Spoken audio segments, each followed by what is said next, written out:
Айде, Саши, давай. Да, почвам.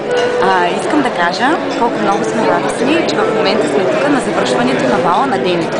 И сме седнали аз и Денци, майка и Деница и, как да кажа, Комарчо. Да.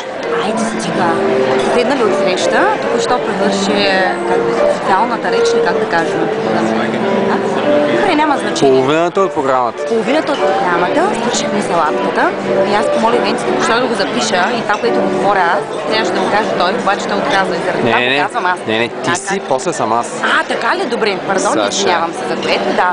И просто исках да споделя колко много съм развълнувана и съм много щастлива, че съм канена на завършването на моята много добра приятелка и се надявам след година и половина да има отново такова завършване с още по-големи почести, на което отново ще бъдем присъстващи. Кой ще завърши?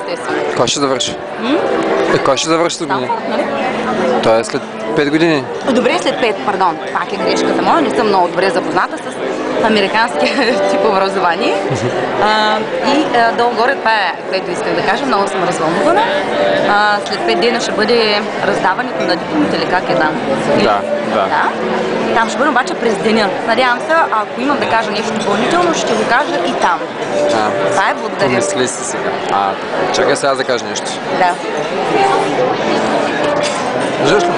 Не, я назад малко. Да, така е добре. Какво да кажа? Какво да кажа?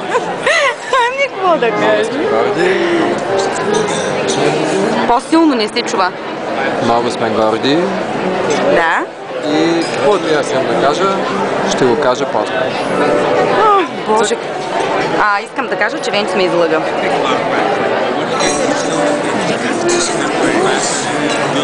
Но то продължава да снимам. Има нищо? Аз казах каквото им да кажа. Аз казах, че съм горди. Добре.